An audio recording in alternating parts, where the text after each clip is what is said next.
to krásné. Tyjo, škoda noťasu. Nechci peníze ani majetky. Ty lásku rodinu, nic jiného.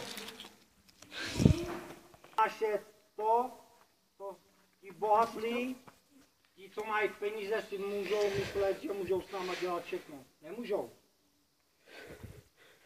Já vám teď ukážu jedno. Jsem člověk pracující, jmenuji se Radim Krajča, trvalé bydliště mám v Kopřivnici. Já tím vám chci ukázat, že se nebojím ničeho. Nebojím se bohatých, co si myslí, že můžou s náma dělat všechno. Že my je potřebujeme. Naopak, my je nepotřebujeme. Oni potřebují nás. Tudíž chci vám ukázat a dokázat, aby jsme společně, my obyčejní lidé, co jsme tady, nejenom my tady, pod Kalkou sousedé, ukázali těm zbohatlíkům, že si sama nemůžou dělat, co chtějí. Pojďme společně jít za dobrou věc. Vydržte moment.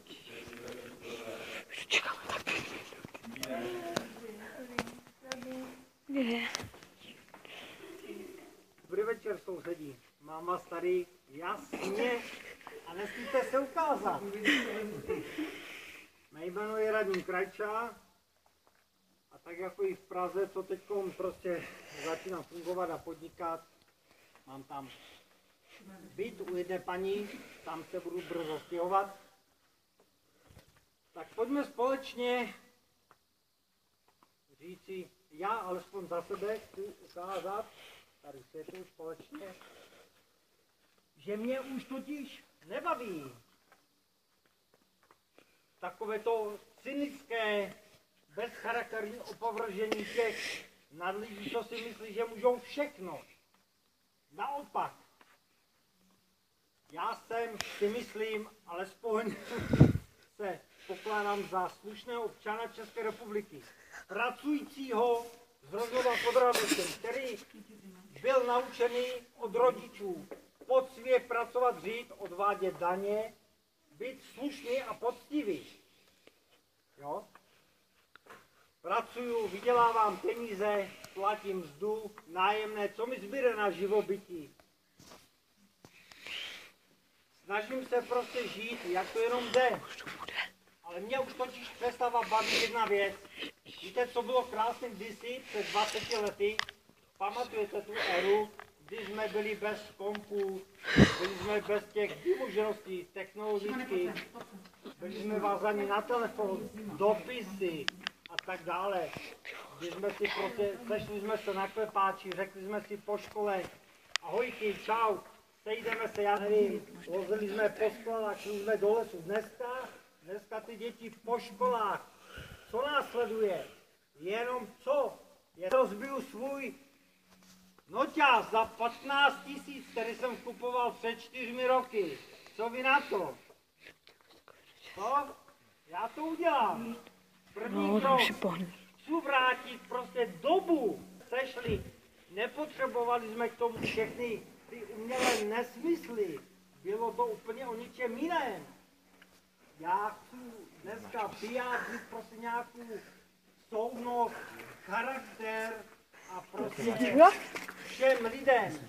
Kdysi jsme si přece lidi byli blízcí, pouštěli jsme starší občany sednout v autobuse. Pro nás to byla přece nějaká slušnost, podsta, nějakému staršímu člověku pomoct a řekl jsem, pane, paní, pojďte si sednout. Pustím vás. Že jo, já jsem zdravý. Dneska, když to vidíte, já nevím, v televizi, v autobusu, v metru v Praze, to je ty mladí, nebo po našem moravském, omlouvám se, ty mladé dneska, jak to vidím, ty mladí jsme společně něco změnili. Já budu tou první iniciativou, která se to pokusí. Já se bojím. Teď se sledujte. Rozbiju notebook za 15 000. Dneska jsem se opravdu naštval v domácnosti, když jsem komunikoval s přáteli. Už mi je to opravdu hodně protivné. Dělám teď první krok. Sledujte. Opouštím tě, mám tě rád. Chci vrátit tu lidskost, co bylo před 20-30 lety. Buďme si více blížší, jo? Dopisujme si, poznávejme se víc. My nepotřebujeme tady tyto komputery, tyto nesmyslné notebooky, ne. My je nechceme. Já je nechci, zničím, rozbiju, nelituju.